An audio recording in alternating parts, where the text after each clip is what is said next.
Welcome to the React Universe on Air, brought to you by Callstak, a total software engineering consultancy.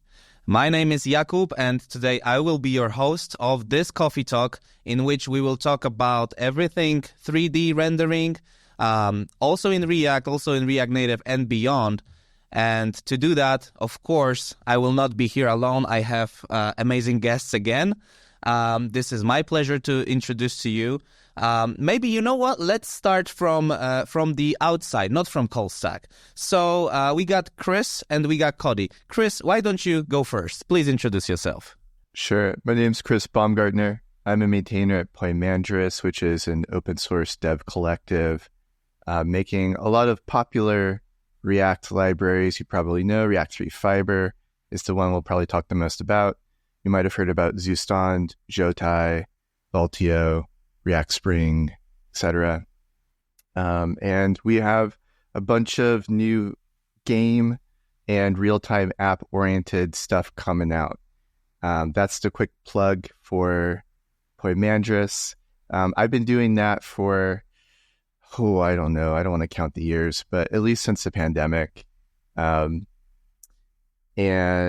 I'll pass that off. Awesome. Thank you, Chris. Cody, take the stage, please.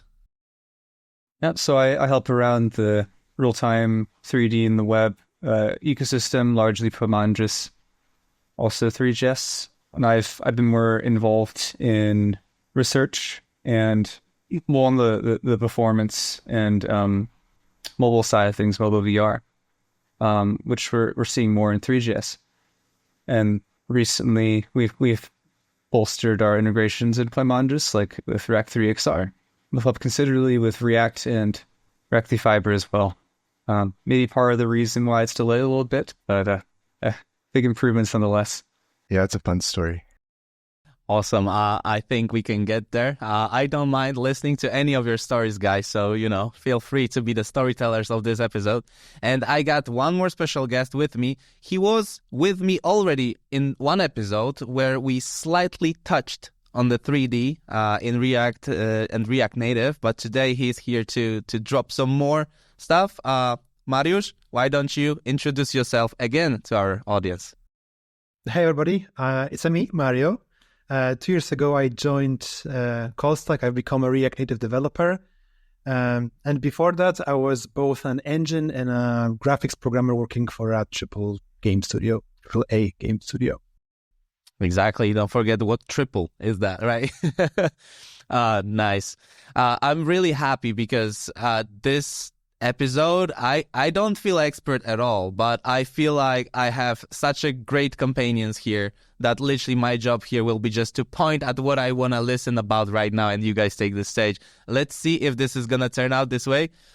And I would like to start this great episode by generally introducing our audience, our listeners, to 3D.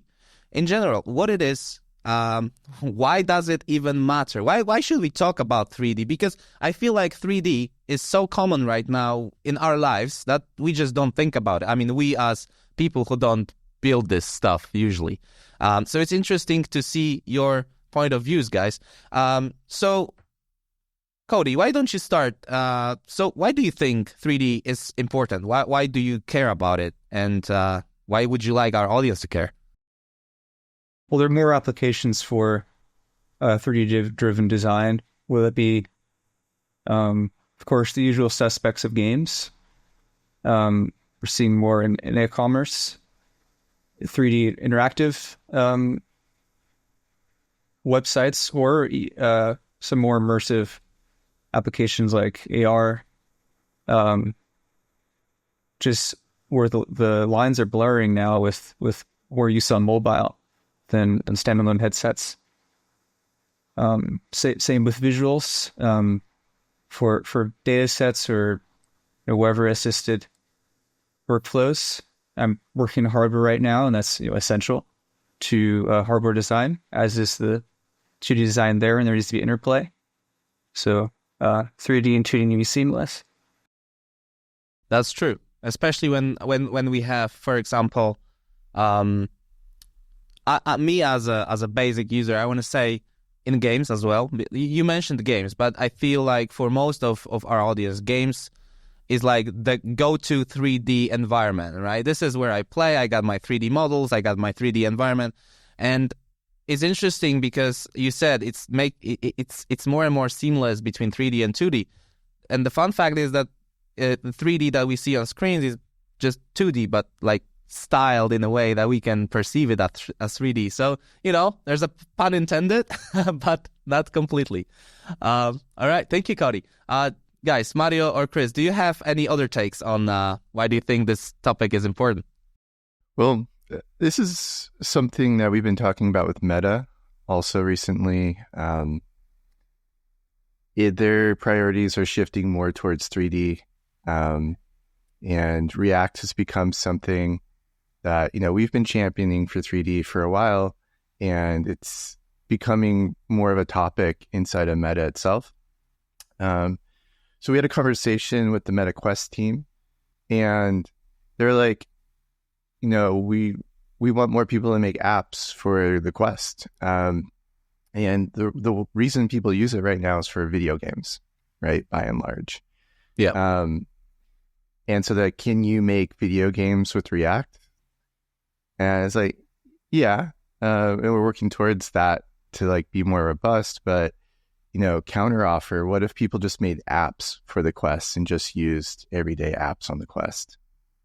And that's the kind of reality that I think the industry is trying to figure out, which is like, how does one of the 40 million or whatever it is web developers out there making apps, how did they transition to making something real time versus the usual kind of app that people make in web right now, which is very event driven, request response driven. It's not a big deal if it takes 200 milliseconds for something to render. There is no real sense of dropped frames unless someone's doing an animated website. And then you transition that over to a context where all of a sudden it's really important for everything to be real time. And not only important, but in an XR situation, it's the difference between getting sick to your stomach and, being able to just like enjoy an app as if nothing's amiss. So I'd say this conversation is actually happening all over the place. And we're going to be doing a talk at React Summit in New York this year. That's about our real-time stack. And, we're talking about also doing a workshop where we walk through people how to make XR apps using our stack. And I got to give a shout out to Bila. I don't know if I'm saying his last name right, Bila Bolender. So I'm sure someone who speaks German could correct me there. He does all the work on our XR stack, and he's pushed a lot of this forward, and he deserves a lot of credit. But this conversation is like, to wrap this up, this conversation actually came up with React Summit, where we were talking about, doing this workshop. And literally the organizer said, well, I don't know if this is the kind of thing we sell tickets for, because a company is not trying to skill up their developer on how to make an XR app. But that's the reality we want and possibly see coming, right? Is that actually that is what's going to be maybe 2 years from now, where people are like, oh, we need to turn our app real time. Like, how do we do that? This is a really interesting take I didn't expect to touch on, but let me just quickly branch off from what you said, because you mentioned that, it's in my understanding, it's like we are building here for the future, because what we are building right now is, it's not currently in a proper use, right? Because there are use cases that people are still coming up with for XR, for example, that we don't know about yet because nobody came up with it yet. So the question here is whether people are going to, train their developers to build in XR, because this is going to be the market need, or maybe first they need to understand the possibilities of such technology to understand whether maybe we should already start learning, because, technology right now is probably good enough to start building. It will be much better, but it's probably good enough right now, right? So Good enough? that's what I'm trying to tell. Yeah. Everybody has a very powerful device in their pockets. Like, this is something more powerful than 3D gaming consoles just from a couple of years ago, right? So maybe we don't have to just focus on the XR. We can already sprinkle some 3D content into our websites. I think Cody mentioned like e-commerce to preview the products. But we can imagine just experimenting and playing how we can use 3D to craft better user experiences. Currently, we don't have to go even to XR there, right? But XR is also fascinating. We should also consider how to build this. But we should also not forget that there is this flat app where we can just sprinkle some 3D stuff there, right? And just for fun and for looks, but maybe also functionally, like, I don't know, watching shoes on a website from, 360 perspective or something like that. But yeah, that's my question. Are people ready to come up with this kind of features? I mean, mentally ready? Do they comprehend what they are capable of if they only understood the technology? That's my question here. Because I am afraid that, if more and more people would be learning 3D and how to use it in let's call it casual cases, right? Website or something like that, it could easily become something like Flash in the back in the days when it was used in browsers, where everything was shiny, snow was falling, music playing, you know what I mean?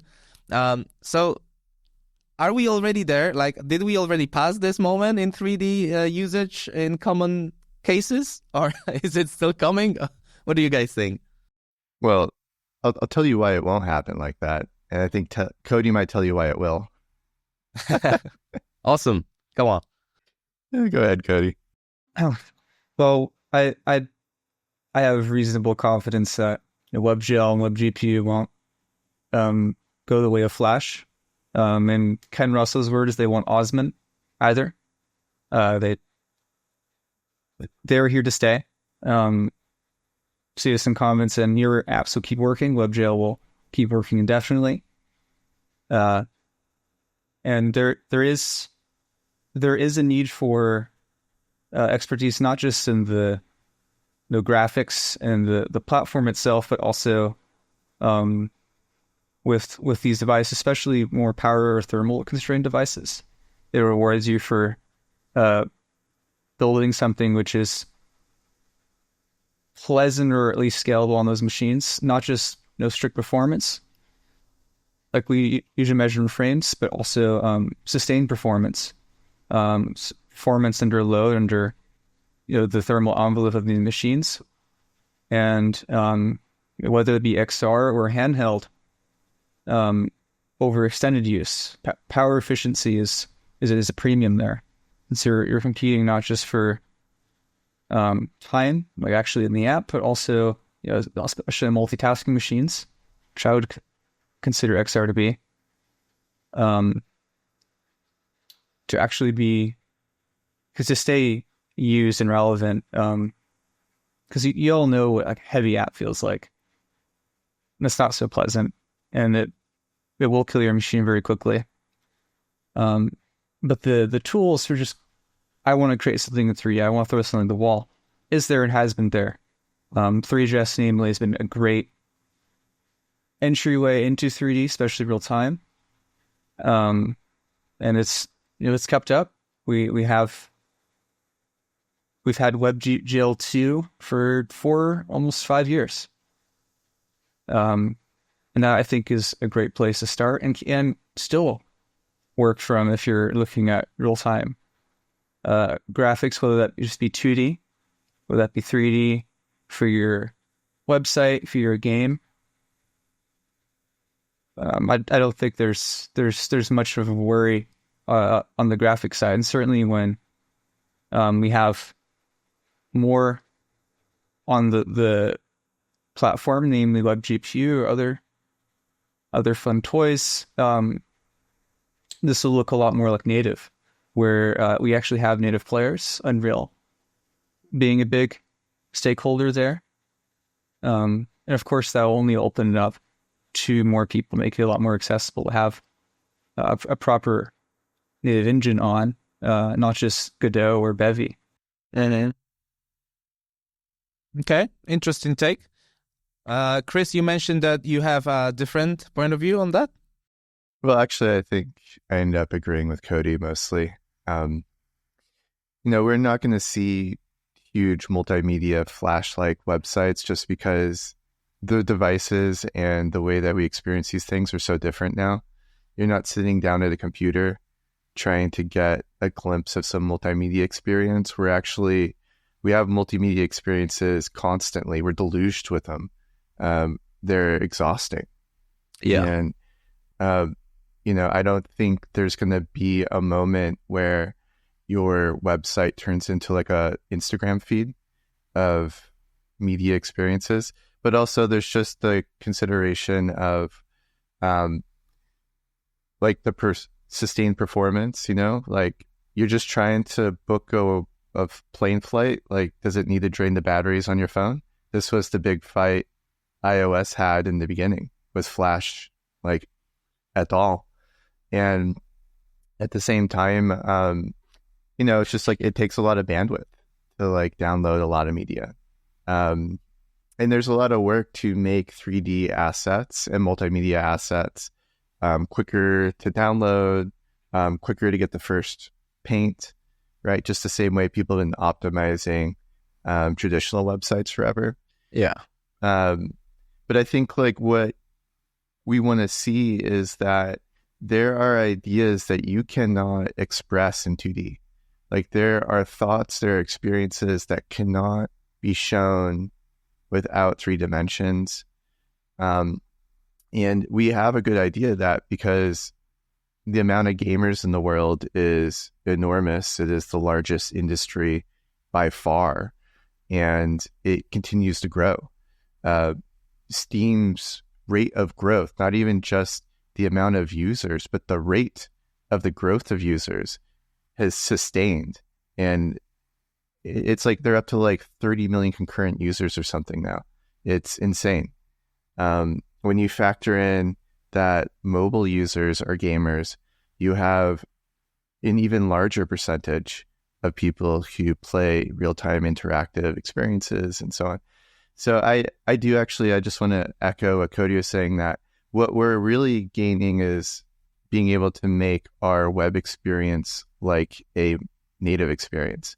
We're gaining being able to, just like a mobile app, like a native mobile app, mix 3D and animations and real-time concepts into our ways of communicating information, and working that into a broader experience where that 40 million pool of web developers who only know JavaScript and could not tell you how to organize memory, like they can produce those ideas.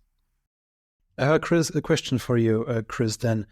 Why do you think that React or any mobile developers are not using the 3D to maybe build the apps to use the third dimension, right? Because I don't think it's a technological problem anymore. Like we have tons of libraries, engines at different various levels of abstraction. So this is not a big problem if I'm not mistaken.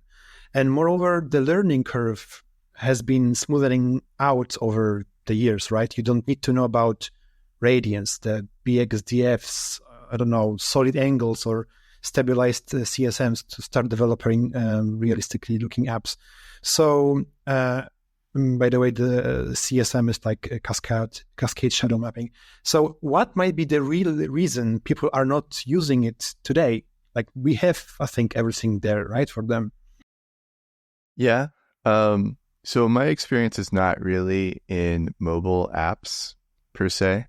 So, I can only kind of just like give like a broad idea, but let me come at it from like a web perspective. So I was not a developer of game engines and game technologies for most of my career. I was just a front-end developer, and I never thought, I learned like a little bit of JavaScript because you want to make cool website go burr, and that's what they tell you to do. And I never thought was a programmer, really. I never considered myself that way. And I started learning a little bit of React for work, as everyone does. And I came across React 3 Fiber, one of the early versions that Paul put together. And I was looking at the demos, and I was like, hey, wait a second. This makes sense to me. Maybe I can do 3D graphics. Maybe. Like, am I actually a programmer? You know? And that was like kind of like moment of self-recognition that maybe I do know enough to do some 3D, because I'm probably not alone in that. Like, a lot of people know how to program for their work, and they enjoy applications that are made that are real-time in 3D, like video games, but never even consider themselves to be someone who can produce something like that. You know, even if you have ideas, you're sitting down daydreaming of like, what if Pokemon Snap actually lets you walk around and not be on rails? Like, that'd be cool, right? But I'm never going to do that. But can you?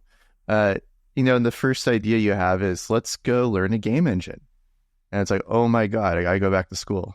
Not only are they written in languages I don't know, which have entirely new concepts I don't know, but it's a whole new world. There's new file formats. There's new considerations. Real time is not like making a website. And vocabulary as well. Yeah, vocabulary. You're in another like 2 months of tutorial videos before you even have the confidence to open the editor. Like, it's daunting. And so what I've seen with stuff like React 3 Fiber is it enables people to explore new ideas, and it might not make it into production, because optimizing ideas for production takes a lot more than just like throwing things at the wall and being like, oh, that's cool. But that's where it starts, right? And I don't know like what that's like for the mobile developers, like doing everything in Xcode. But I know what it's like on web. And on web, if you already make a React app, and then there's some examples, there's a library that lets you just put 3D in the app that you're already making and just toy around with it. Like, that's what I've seen actually produce new and interesting ideas. Oh, so you mean like it's mostly an accessibility to 3D problem, right? I think it's I think part of it is like you only have so much room in your head. And it's like, what are you asking someone to put in their head that's not already there? And if what you're asking them to put in there is like just a little bit of an extension of what they already know, like that's an easy ask. That's like, you can dip into that end of the pool really casually. But when 3D usually gets brought into the picture, it's not just a little extension of what you know. It's like, oh, time to go back to school, right? Yeah. Yeah. It's funny that you extended this, because while you were saying that you were a front-end developer who got into this stuff, I wanted to ask you, so answer the real question, do you need to know math? But I think you answered it already, extending this answer, so yeah. I would say that eventually you're going to need to know math. Yeah. But with AI these days, yeah. Maybe not as much as you thought you did. Yeah, it's just one of those daunting topics when you are not so low-level programmer and you're like, oh shit, I need to learn math for these 3D. Time to go back to school, as you said. But I also wanted to ask the same question to Cody, and maybe you have some ideas how we can encourage developers to start playing, experimenting, having fun with 3D. Yeah, so I think accessibility is the key thing there.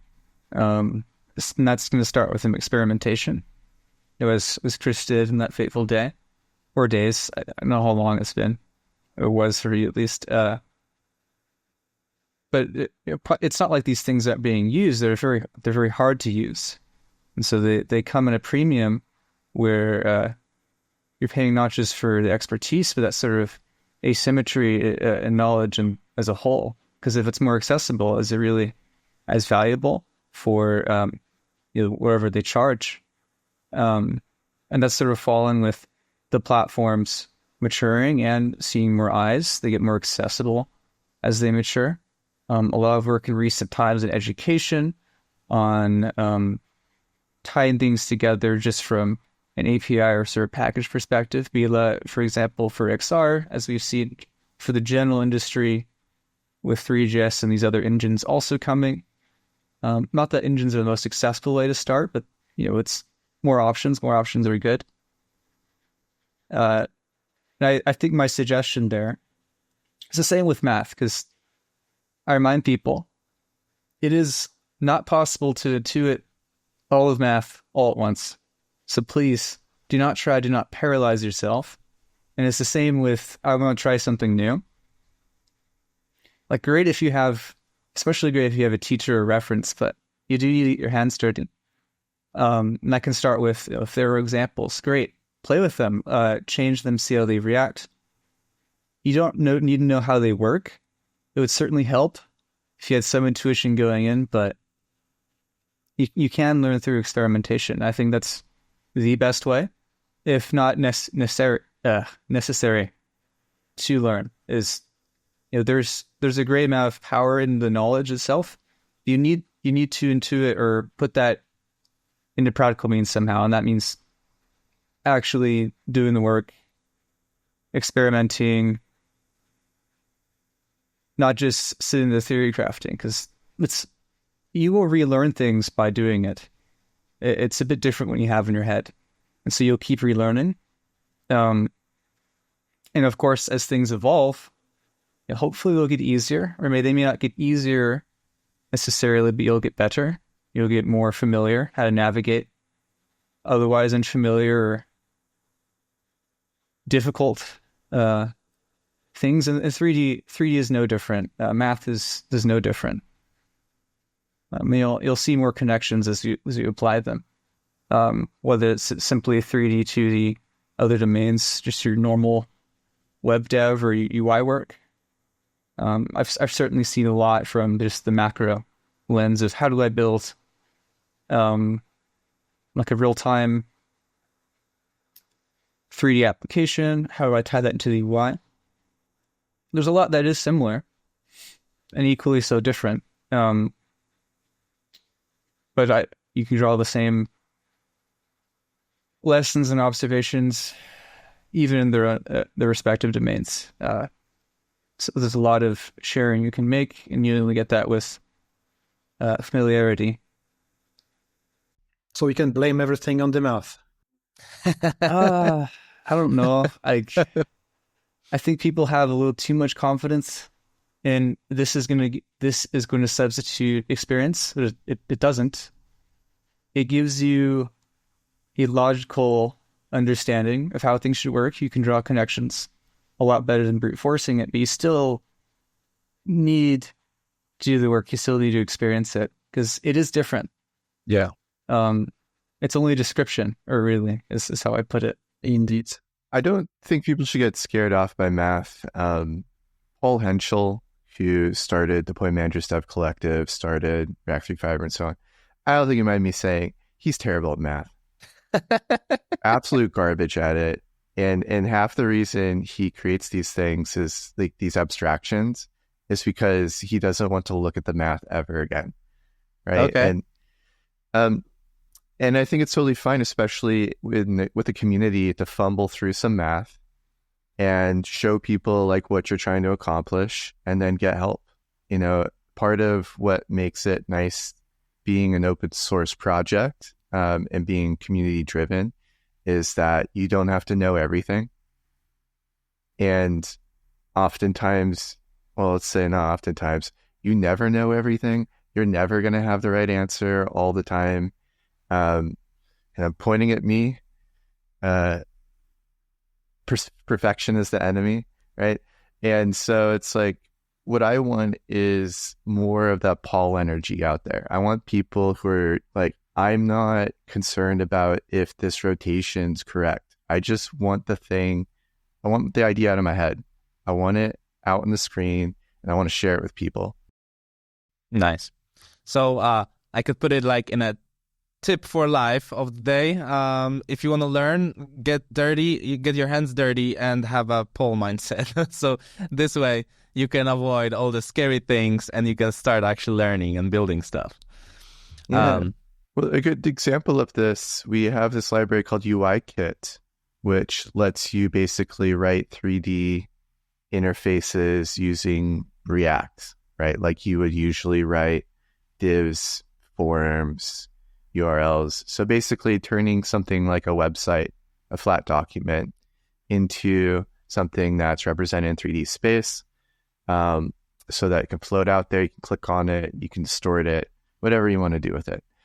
This is the kind of thing we really want to work on. We want to work on transferring knowledge so that when you're like, oh, I want to make an interface in 3D, it's like, yeah, all you got to do is take the interface you already made and wrap it in a 3D wrapper or put it through a compiler or what have you, right? We don't want you to have to go back to school and be like, okay, how do I make my interface work in 3D now? Yeah. All right, which this is a great smooth transition because I wanted to ask you guys, having all this background and ideas, how us, for example, me or Mario, I guess Mario knows better, but how, example, me, the React developer, can get into 3D maybe in React? Like, how can I build, how can I include 3D in my React apps? You mentioned the UI kit, right? So this is one way I could play with it. What else? What else can we do? What tools do we have? And how much math is required? Do you guys have any ideas? Mario, maybe from your React playground, do you have any experiences with that? Honestly, I don't have that much experience when it comes to 3D graphics in React. I just played with WebGL. I'm more native guys. I was working with Vulkan DX 11.12 and whatnot. It's on the consoles. But I know that there is like a couple of high-level libraries which you can use. Babylon.js is one. They have a Babylon native port, which is what they've done is a bit interesting because they took Babylon.js, they sliced it in half and took the native API and replaced it completely with a native implementation. But that's like a technical detail. There is, of course, Three.js, Dry.js with all the shaders there, React 3 Fiber, which I think is a really, really clever way of using the reconciler or like the component tree to build 3D scenes. I think Chris would be the perfect person to describe it, how it works. And basically this, if you really want to get your hands dirty, try your algebra, write some shaders. WebGL is the place to go. I'm also old enough to know that there are people who write like demo scenes, so you can have like very small, like 2 kilobytes executable, no external assets, and it's like extreme nice like visualization in music.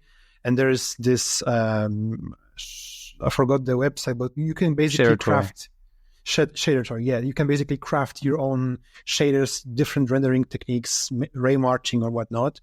But yeah, this is basically my answer. I wasn't working much with JS or like with React with 3D, but just with the 3D. Okay. So, but this is a great point.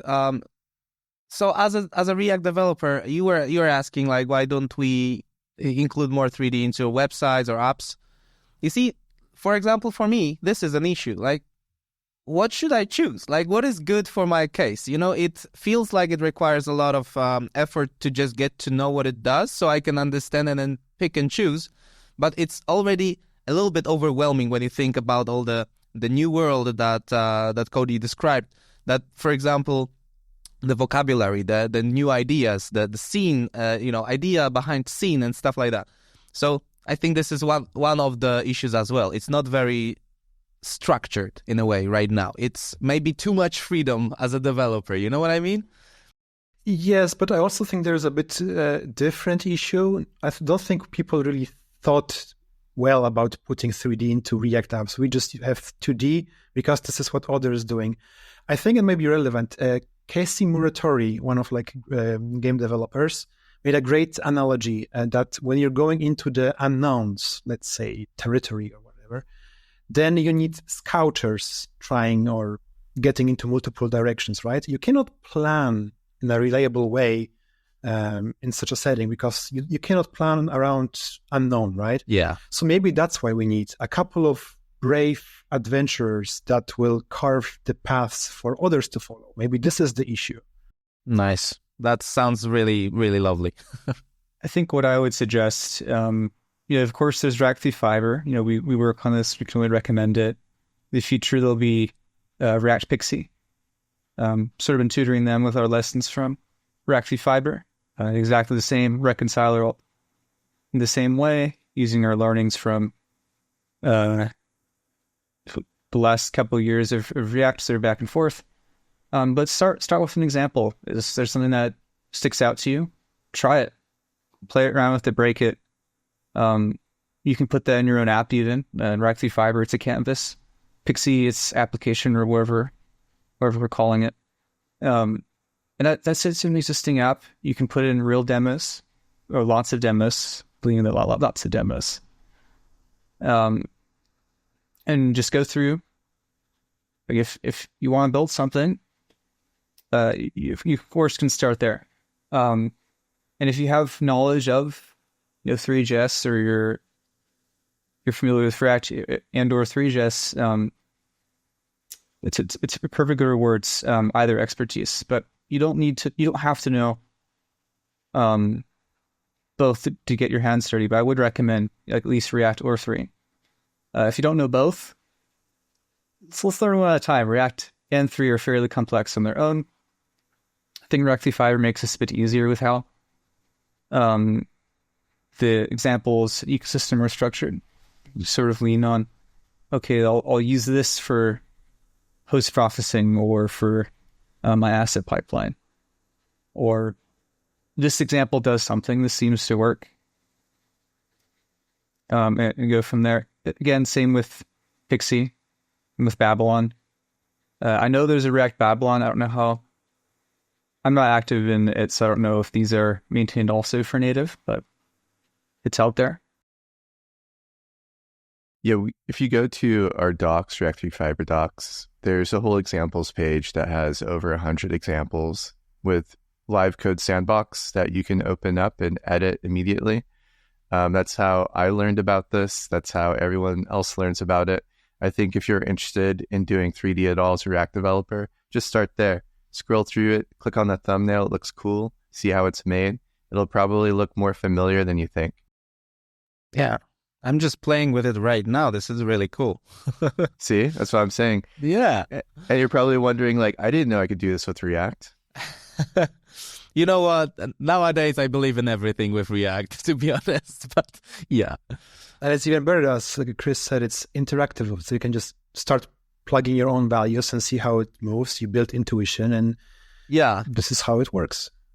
And this pattern seems to work out because I remember I had an interview with Jared Sumner, the creator of Bun.js, and he also mentioned that he was just building some game and he realized that, this package management is taking a lot of time. So he was like, you know what, let me try to rewrite it and see if that works. And he didn't know anything about this, but he learned by trying, and then he created Bun.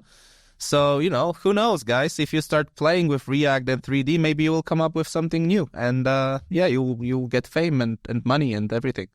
So, awesome. So this is how we can try, right? There are tools that are known. There are some great docs and examples. So now I feel less overwhelmed. Thank you very much. Maybe I'll give it a go. Okay. So, guys, what would you say about the nearest future? And nearest, in tech, nearest means like, I don't know, 2 up to 5 years, but that's already late. But let's say up to 5 years. Like, what do you see changing in the 3D scene right now? We were, back when we were syncing up, we were discussing a bit of WebGPU, WebXR, stuff like that. Would you like would someone here like to take a stage and discuss a little bit of future? Yeah, so nearest future, we're still seeing things like WebGPU and WebXR evolve. They're not fully specified. They are very much experimental work in progress. Although as of the last Kronos meeting, I think it was actually at SIGGRAPH, WebGPU will enter. Will become a living specification towards the end of the year, which means they're committed to backwards compatibility. We can actually have more confidence in what we're building now.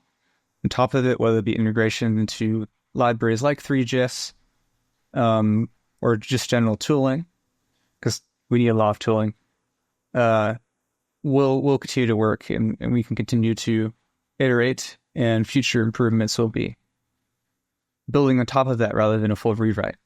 So the last several years, when I wrote WebGPU, it's different than what it is now.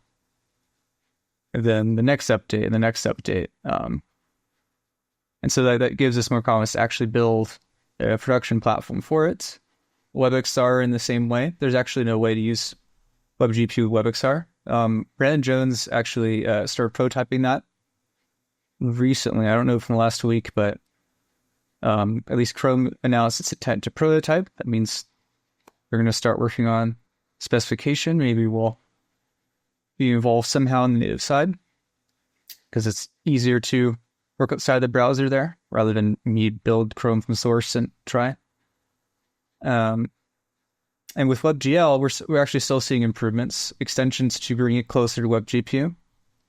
Some quote-unquote small extensions that let you use the same conventions, and some features as WebGPU, namely for clip control. There are other features. I don't know if conservative depth is in there, but things which are very nice for us building, especially the bleeding edge of graphics. Certainly, stuff like post-processing or high-fidelity graphics. Actually, while it was there, I built a few GI solutions at my hotel. I showed that on Twitter, but again, using these newer extensions, and that unlocks a performance barrier that we couldn't touch prior. And of course, still, because WebGL 2 is still relatively new for adoption. Like, it was released in 2020 in Safari, which is the last browser to implement or support it. And it's been about 4 years, which is the period for critical mass adoption. We're still seeing that mature or be implemented in libraries like Three.js, or now with stuff like instancing or multi-drop. These things which are a little hard to use, maybe we'll improve it, make it more accessible. So you don't really need to know what those are, and you'll still enjoy the benefits. Again, as things mature, they'll be more accessible.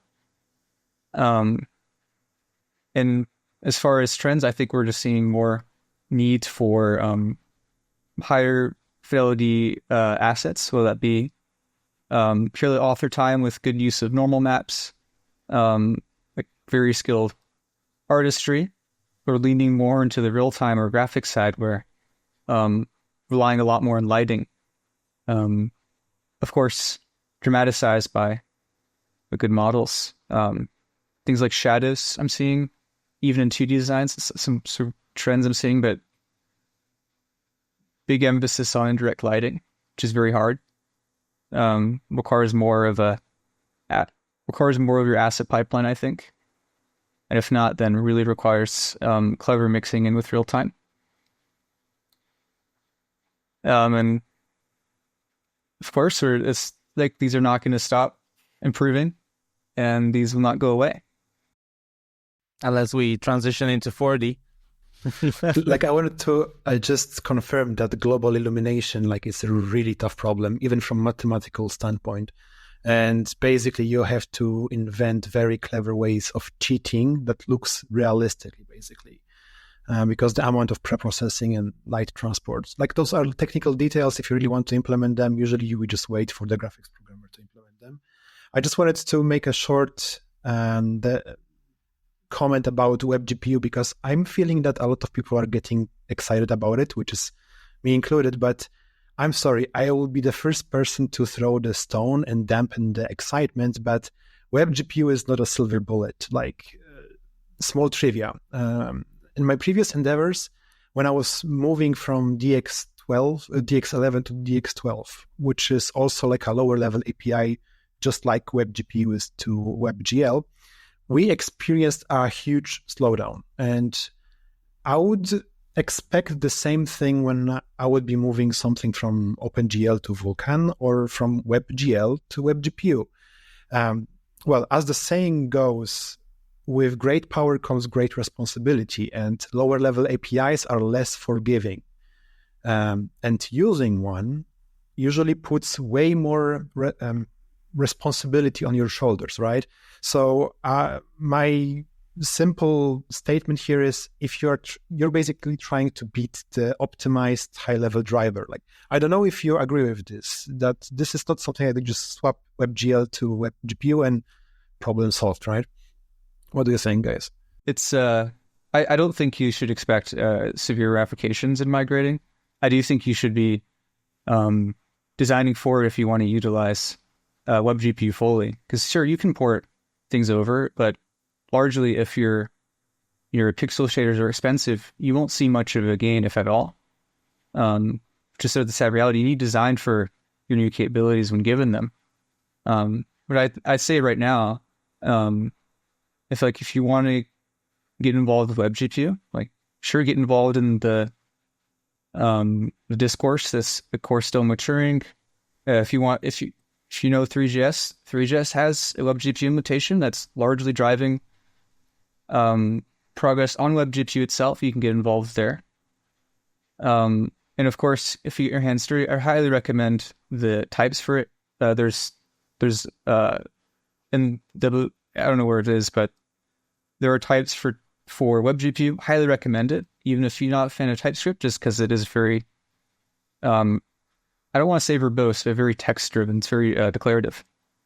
But I think compared to some of the native APIs, and it will feel familiar if you're familiar with Vulkan, like pre-bindless, if you're familiar with Metal. I used to call it GPU Web Metal because it looks so familiar. You should feel right at home.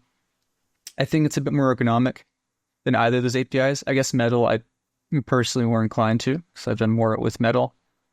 But it won't let you into the same traps that WebGL or OpenGL would, where you're basically begging the driver to do the right thing, or it will happily give you a multi-second long pipeline stall because you instructed the driver to do something really bad and it did anyway.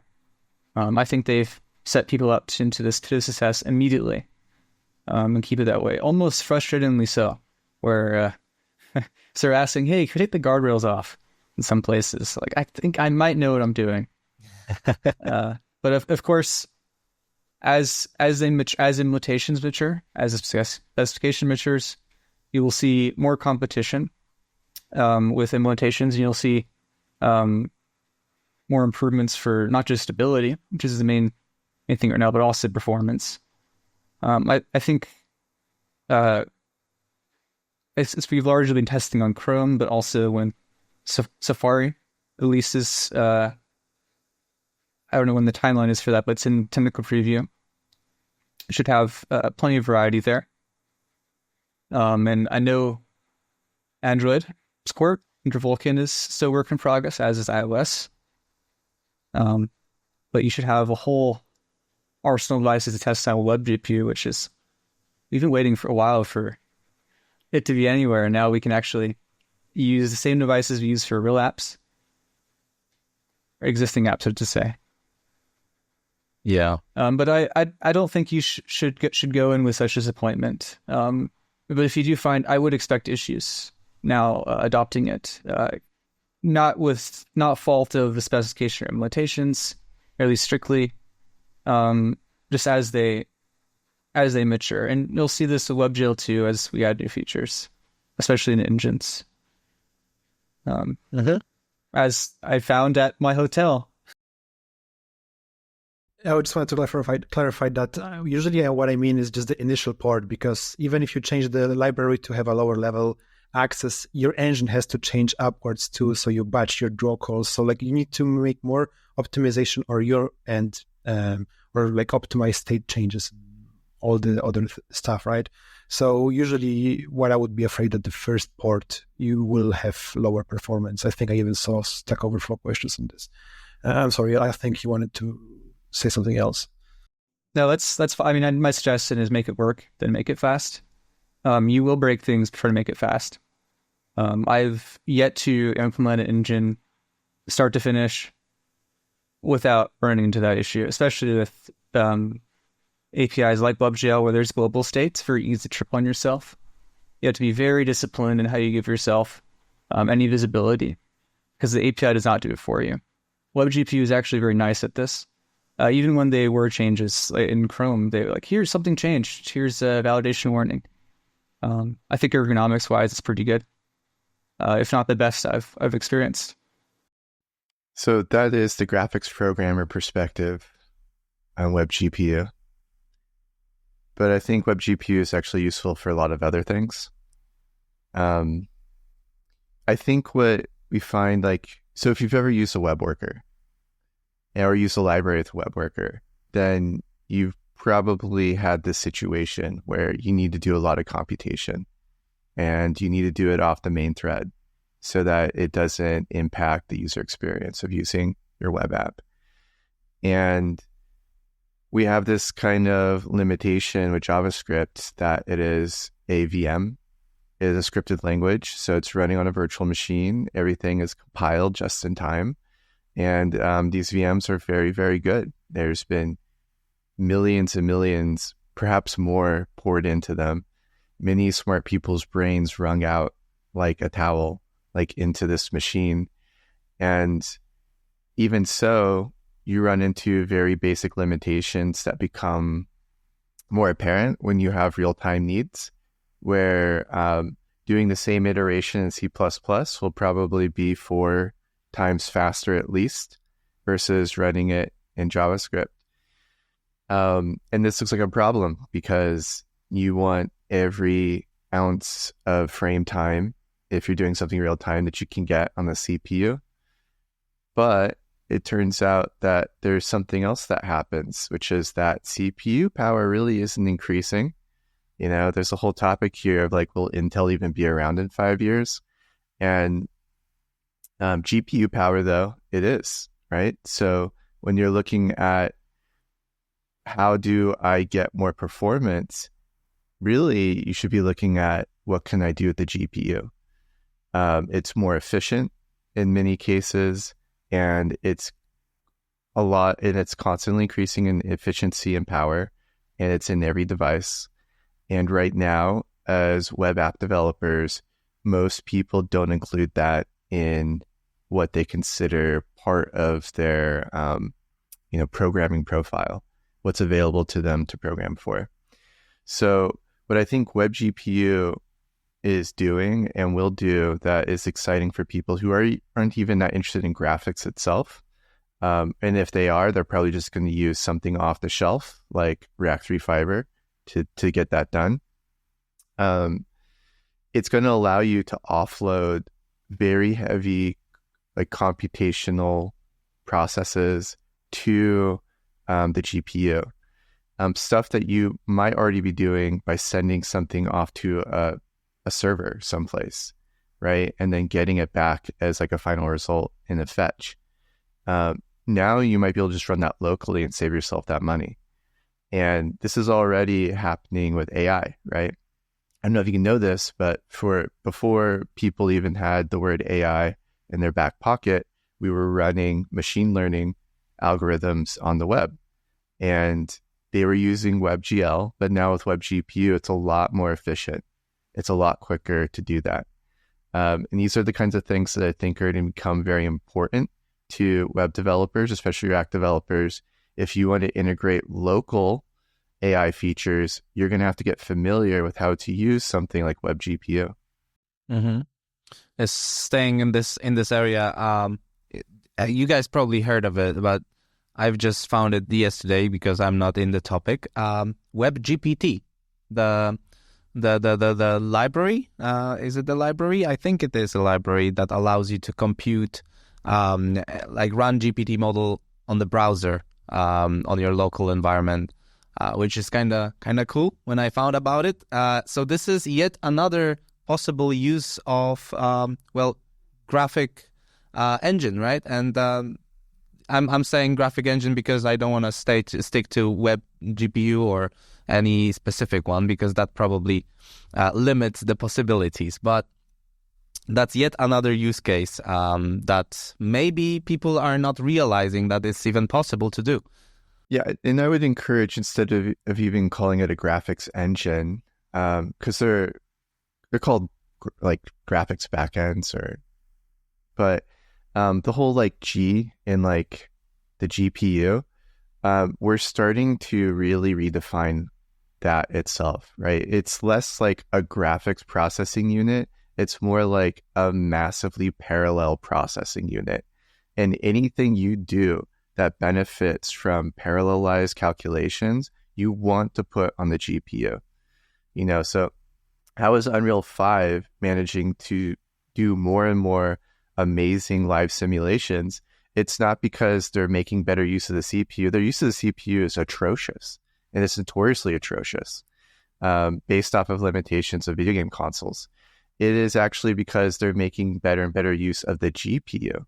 And this is for things that don't even have to do with graphics, things that you wouldn't expect.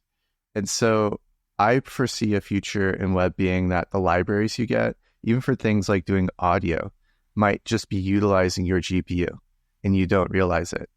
And you might want, if you're doing like something complex on the web and you want it done efficiently and you want it done quickly, that you're going to start having people who program for GPUs on your team.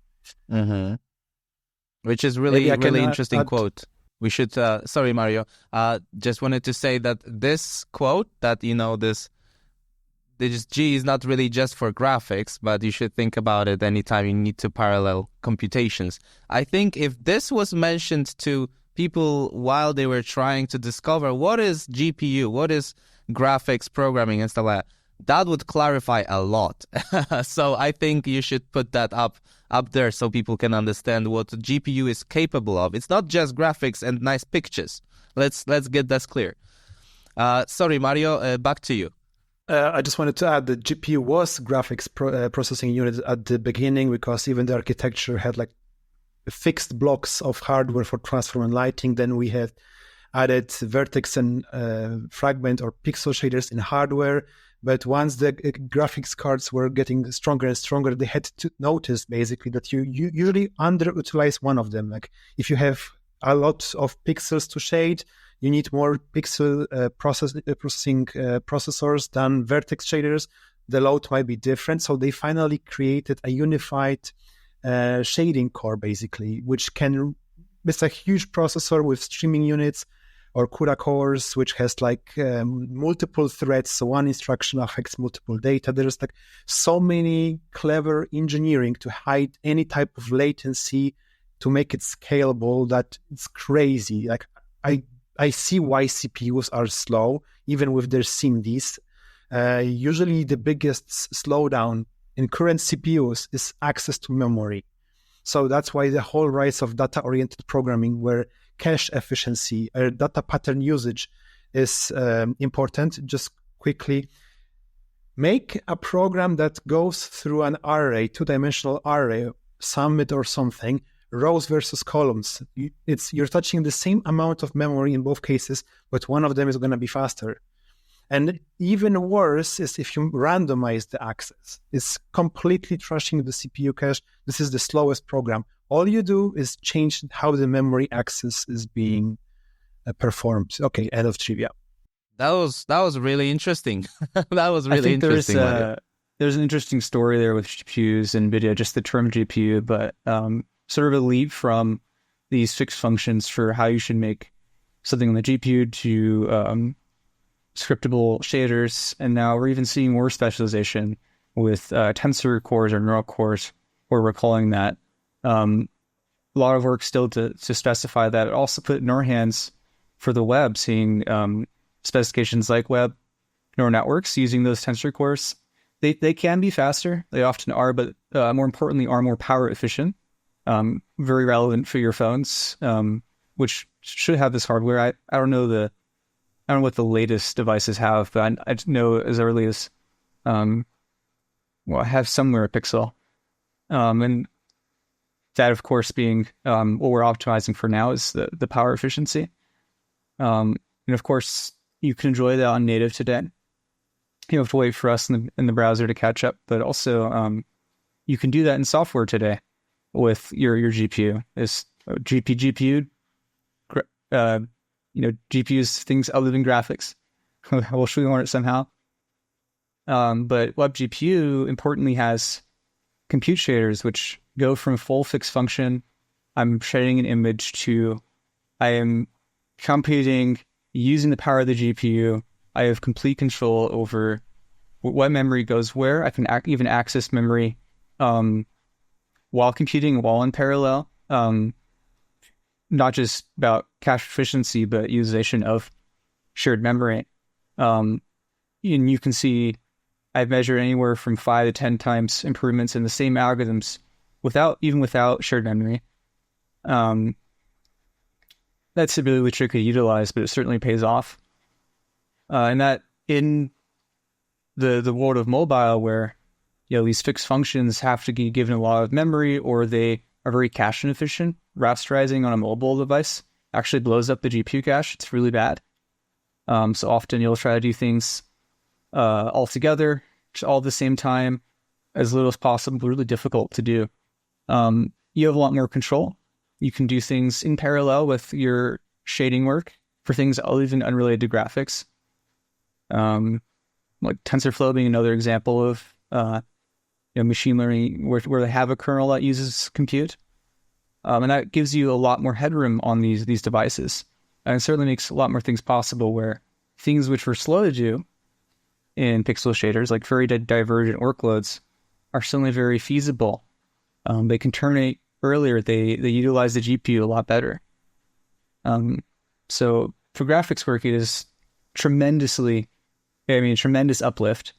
And for non-graphics work, it's actually a massive enabler. We're going to see more of these APIs, even in your non-graphics contexts, whether that be as little as machine learning. But again, image processing, audio processing especially. Just saw a paper released today of what we thought was only graphics technique on, what is it? Something with radiation and astronomy, using the same techniques. Like all can be expressed with WebGPU, and can run on device. And with this thought, I would like to tell you that you just blew my mind, and I cannot even imagine how people who have no idea about 3D, because I did a little bit of research before, how they are feeling right now. But guys, we are here over an hour now, so I will have to cut it short now. And I would love to thank you, because this was really interesting, and I feel like we could spend another hour here just letting you guys talk about what passionates you, which I love. But I would like to thank you from here for being my guests, for sharing your knowledge, and for speculating the future of what 3D can possibly do for us and what can become. I would like to ask our audience, though, that I would love you to share your feedback about this episode in the survey, because that helps us grow, just as guys are helping 3D grow. And I would love you to subscribe to our Callstack's newsletter. And of course, guys, now you know what to do. You gotta go, grab that React 3 Fiber library and play with it a lot. Break it and break your app, fix it, understand what you're doing, and come up with great ideas, because this is what we are here for, after all. And let me just plug, we have a Discord too. You can join if you have any questions. You can find it on the docs or on our website. pmnd.rs. We can drop it in our podcast notes so everybody can copy that. All right. So no excuses. Try it. No excuses. Try it. Exactly. Do the first step. All right, guys. Thank you very much one more time. And I hope to see you soon somewhere in the world and have a nice coffee, like in real life, actually. That'd be great.